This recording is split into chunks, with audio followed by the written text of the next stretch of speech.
Throughout the year, Cedar Falls Public Safety partners with agencies across Iowa to help victims of sexual assault.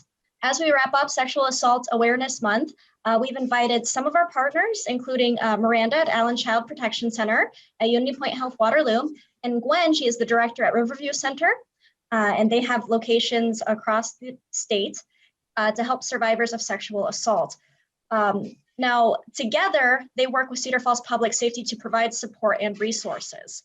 The impact of sexual violence is community-wide. It obviously impacts survivors, but it impacts the community as well. And we are here to talk about that, about the long-term impact, about where people can go to get help and support, and about the services that these organizations provide.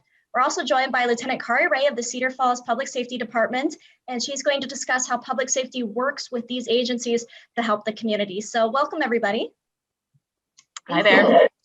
Thank you for joining us today. So one of the things we're first going to discuss is just what kind of services your organization provides to the community. So Miranda, with Allen Child Protection Center, some people may not be aware that that service exists. So can you talk about how you support survivors and their families? Yeah, so the Allen Child Protection Center offers forensic interviews, medical evaluations, and family advocacy services, as well as mental health services, typically to children or dependent adults who are suspected to be victims of abuse or witnesses to crime. And then additionally, we also have our family resiliency program that serves children typically 0 to 5 who are suspected to be exposed to substances, whether that occurs prenatally or environmentally, just to do some assessment and intervention for children with those types of concerns as well. Mm-hmm. And where can the public go to learn more about your services? Yeah, so the main way is probably just to check out our website, which it's easiest just to tell people to do an internet search for the Allen Child Protection Center, because the actual link is kind of really long, but it gets you there when you do internet search. I check it every once in a while to make sure, and we still come up. So by doing that internet search of the Allen Child Protection Center, families can get to our website, and we have a lot of different information about what we do, what services we offer, and different things like that as far as support. Mm-hmm. Now, Gwen, I know that obviously you work with our agency, and I believe that there's Riverview locations throughout the state. Can you talk a little bit about the services you have over there? Sure, thank you. So Riverview Center is the victim services agency that is selected and accredited by the Iowa Attorney General's office to provide crisis and long-term support services for survivors of sexual violence, both children and adults. Those services include medical advocacy. So when a survivor presents at an emergency room and is going to have the forensic investigation done, or the rape kit, as they call it, have that done, or even when a family is going to see Miranda's team at CPC, we're there to provide support during those events. We also provide legal advocacy. We support the survivor from the initial law enforcement interview through no contact orders, depositions, trial, sentencing, and beyond. We offer general advocacy. So about 90% of those that we serve actually do not have a report that goes to law enforcement. Either they've chosen not to report, they've tried to report, it hasn't become a report, the abuse was unfounded or inconclusive on investigation, or it's old trauma that is past the time. So with those, we offer peer counseling, skills development on how to cope with and manage trauma throughout their lives. We support them navigating systems that aren't necessarily designed for them, and we do general case management to make sure their needs are met. We provide master's level trauma-informed therapy, and all of our services are 100% free, and they're 100% confidential, which for survivors of sexual trauma often is incredibly important, that they're able to tell their story and know it's not going to go anywhere else. And to your point, yes, we have offices. We serve 14 counties in Northeast Iowa. We have offices in Waterloo, actually also on the UNI campus. We have an office in Decorah, as well as a satellite office in Postville, office in Cedar Rapids, and an office in Dubuque. So Gwen, why do you believe Sexual Assault Awareness Month is so important? So it's a great question. For us, and I think Miranda probably would agree, sort of every month is Sexual Assault or Sexual Abuse Awareness Month. But for those that don't kind of live and breathe this stuff the way we do, it's really important that they have this opportunity to learn about the breadth and depth of sexual violence in their communities, and the impacts of them. Just quick statistics: every 73 seconds, someone in the U.S. is sexually assaulted. 1 in 6 women are raped or experience an attempted rape. 1 in 10 rape victims is male. 1 in 3 trans men and women experience sexual trauma, and 90% of childhood sexual abuse survivors were abused by someone they know, love, and trust. So Sexual Assault Awareness Month provides people an opportunity to really kind of digest that information, to really better understand that even if they're not aware, they're impacted by sexual trauma in their community, and also then start to learn how they can help or what they can do individually if someone discloses to them, or globally, kind of how do we attack this, from a community standpoint. Now, Lieutenant Rea, working as a community, how does public safety then work with these organizations to help survivors of sexual assault? Yeah, so we work with both organizations, and when we get a report, whether it be at the hospital or someone comes to our station or we get called out to them, we determine, if it's a child and we need to get a CPC interview set up, we absolutely call and make those appointments and arrange that. But then anytime there's a sexual assault reported as well, we refer them to Riverview for advocacy, because there's a fine line of our job is to investigate what happened. And as Gwen said, they can add support for that victim and be there every step of the way, and also offer the counseling and some of the other services that we can't, and it's completely confidential. So we work with both agencies, and we kind of try to drive which direction, and what services the victim needs, and make sure that they know what's available to them, and that they're free, that we want to get them the right resources to help them and direct that. Mm-hmm. Well, that's great to know for people that would like to seek support and help. Miranda, you and Gwen, can you both talk about some of the common myths surrounding sexual assault? Because I know that can often be a barrier to people seeking resources. Yeah, so I think some of the main things that come up are, I find that people expect that children or adults will tell right away after something happened. And in my experience as a forensic interviewer, that's not what I see. I'm usually talking to kids, and sometimes when I see adults, which happens every once in a while, weeks, months, or years after something happened to them. And I think also there's, still this sort of stranger danger myth out there that especially comes up with kids, that it's going to be a stranger who does this. But, just like Gwen talked about, it's typically someone that person knows. They might love that person, care about that person. They have a relationship with them. And so it makes these situations so much more complicated and complex than I think people want to really think about or admit. So those are some of the big ones, especially that come up when we're talking about sexual abuse with kids. And I'll add, those are true. And I just want to completely validate the whole idea that people share easily right away, or they share on their first conversation. We work with a lot of survivors that have carried horrendous secrets of childhood sexual abuse with them for decades.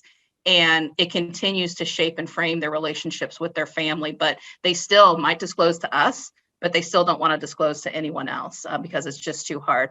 I think some of the other myths, these are, really, I think the most basic ones is that sexual violence is about sex. It's not about sex. It's about power and control, who has the power and who doesn't.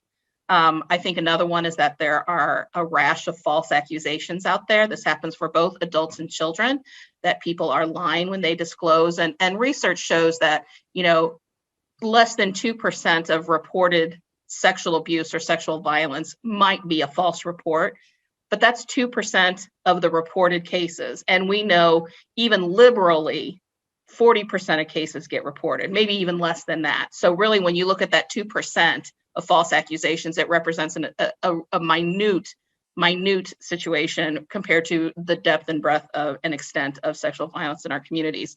What's the bigger issue is, how do we make this world safe for people to disclose?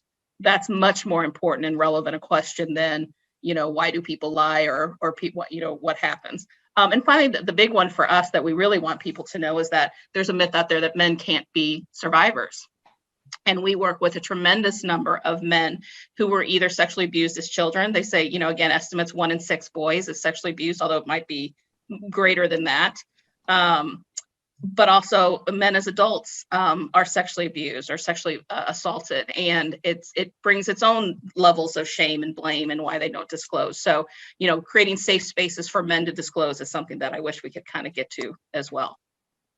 Yep, and talking about how difficult it is for people to disclose, Lieutenant Rea, sexual assault remains an underreported crime, correct? Yes, just like Gwen said. And another thing that she touched on there too, the power and control, which is what this is about.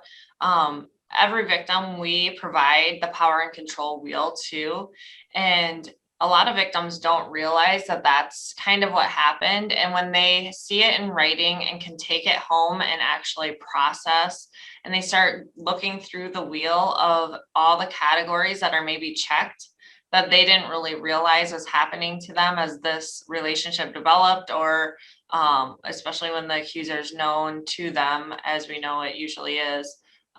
That's something too that is people don't realize, I think. Mm-hmm. Well, for Miranda, I know for parents and guardians, it's a very scary thing to think about. What can they do to protect their child as best as possible and prevent opportunities for abuse? Yeah, so something that we talk about a lot when we're out in the community doing presentations is just, we really encourage parents to know your kids and know their business, and to really start early the practice of having conversations about, how was preschool, and, because that shifts into how was school, and how were different practices, and things like that, and who was there. And so that's all just part of a normal family culture to just talk about things and to be open about things. And then as kids get older and are spending maybe some more time away from their caregivers, having those conversations about what happened when they worked together, and again, just allowing for that open communication early can make a huge difference if it's something that's just already a part of a kid's life to talk about things. When we start getting into where kids maybe have access to the internet and social media and all those things, we also really encourage parents to consider and have conversations early about what the expectations are around kids having that access, who they can accept friend or request from, or what to do if they receive something that will hopefully already have been identified and explained to them what's inappropriate versus what's not, things like that, just to, in those situations already, again, be kind of set up that this is how this is going to be for you to be able to, have Facebook or Snapchat or all those fun things that are out there now for kids to be on. If a parent or guardian does suspect that their child is a victim of abuse, how do they seek help? Where do they start? Yeah, so, it's kind of going to depend on where their suspicion comes from. If their child has already made a disclosure to them, we would really encourage them to get that reported, contact law enforcement, contact the Department of Human Services. But if it's more that there's maybe just a gut feeling or something just doesn't seem right, it's always an option to get that child into some kind of counseling or play therapy. That can be even done at the Allen Child Protection Center. We can take outside referrals that aren't linked to a known investigation or assessment, or there's a lot of other amazing mental health providers throughout our communities who would be great resources as well. And so hopefully then, again, if they get into a therapeutic relationship with a trained professional, if there are valid concerns, that those may come out that way and then also get reported. So I know that's kind of a long answer to that question, but it does sort of depend on what the level of suspicion is and why. Mm-hmm. Because we don't want our parents to really question kids a whole bunch, because that's not fair either. Asking some very open-ended questions is totally appropriate, and how are you, tell me about things, how your life is, stuff like that, but not to just get super specific, because that could affect the child in a lot of different ways. So that's something we just want parents to be careful of too. Mm-hmm. And so for Riverview, how does the staff work with survivors to advocate for them? And can you also talk a little bit about the long-term impact of sexual assault on survivors? Because if people have this idea that, once they've disclosed it and that it has a long-term impact, though it's not just gone once they talk about it.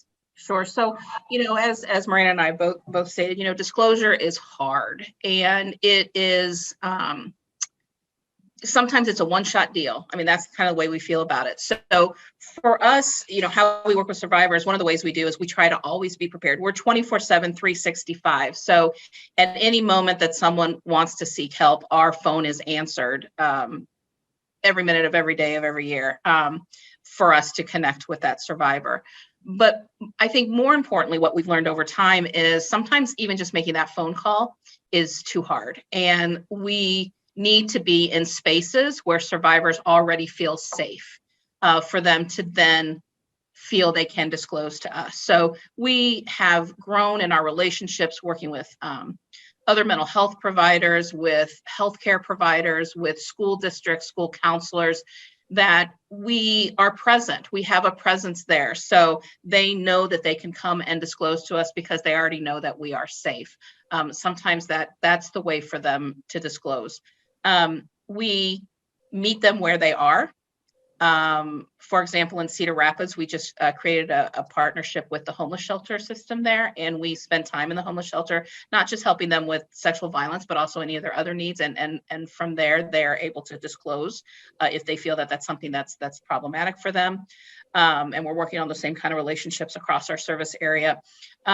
We meet with them. We do peer counseling with them to help them learn coping mechanisms for the triggers that they're going to experience in life. If you imagine someone that's been sexually abused by an uncle years and years ago, and they haven't told the family yet, but they're going to a family reunion, we can help them sort of safety plan and develop those coping strategies to manage those moments so that they can thrive. I mean, that's our goal, is to really help people move beyond the trauma that they have experienced and to be able to manage it as they live a great life ahead of them. That's our most important mission, I think.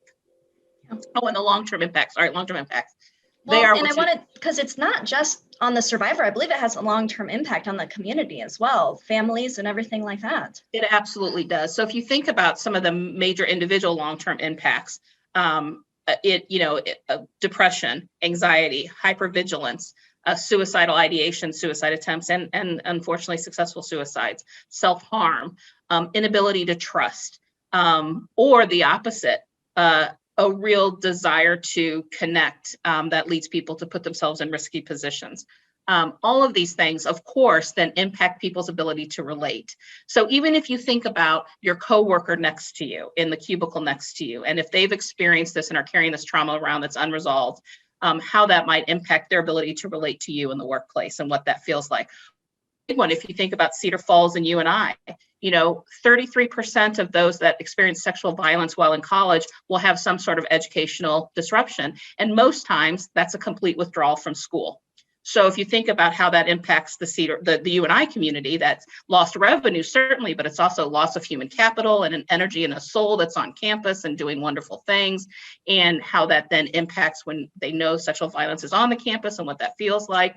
So there is a huge ripple effect in the communities in which we live when sexual violence is present, no doubt about it.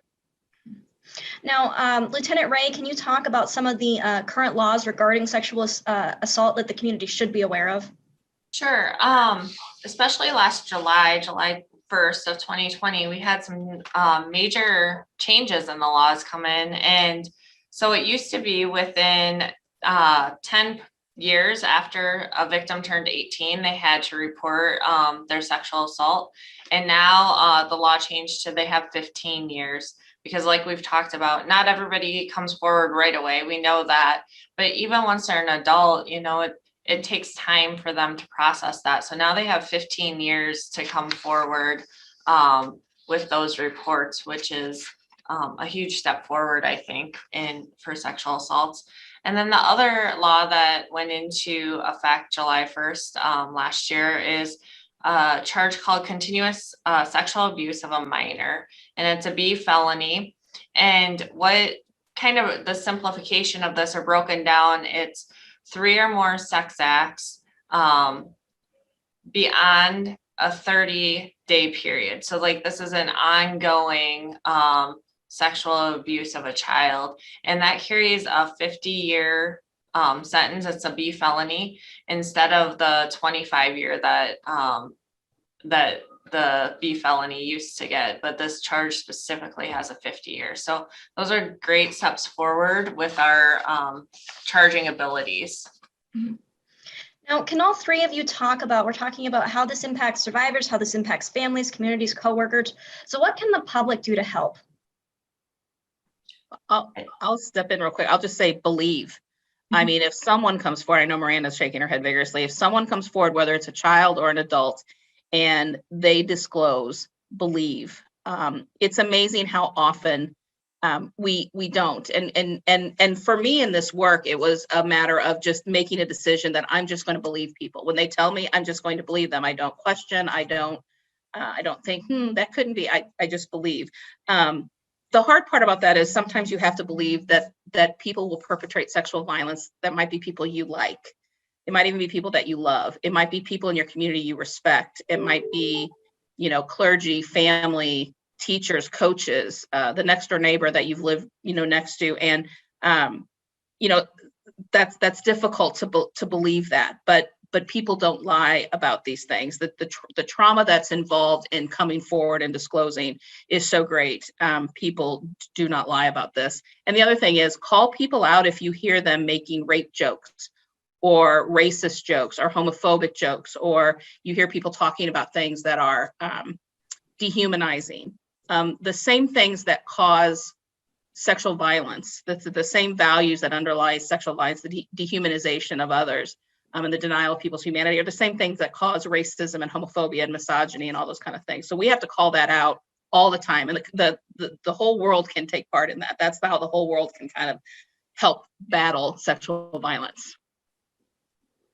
Yeah, and I think I would add, specifically if a disclosure is made to you, act. And that includes doing your part. And then I always like to think of like a relay race that we have to pass the baton. So if I'm someone who receives a disclosure of sexual abuse or sexual assault, I'm going to do my part as far as reporting that accordingly, validating and supporting the person who shared that information with me. But then I'm going to pass the baton on, right? Because there are people who are trained to investigate and assess these situations when we're talking about kids and sometimes even young adults. They may come to a child protection center or a children's advocacy center to be seen for a forensic interview and a medical evaluation, and their family may receive some family advocacy services, and potentially, hopefully then they'll get looped into mental health too. But right, so we're passing the baton a few different times, but then we're going to continue to pass that back to the people who investigate, and they're going to do their part as well. And then there's kind of that side race for healing. But if any of us hold on to that baton and try to do more than we either are allowed to do or should do, depending on how you look at it, that can really affect not only the outcome, but that person who made the disclosure originally. And so that's why it's really important that we do take a team approach to this, but we do our part as part of being on a team. And I think a lot of that is why we wanted to have this webinar today and bring some of these agencies together to show the community these are the people that are working together for you, and they're ready to provide help when you need it. So I think that's a very important point of Sexual Assault Awareness Month, is to talk about the resources that people have available. And just, yeah, go ahead.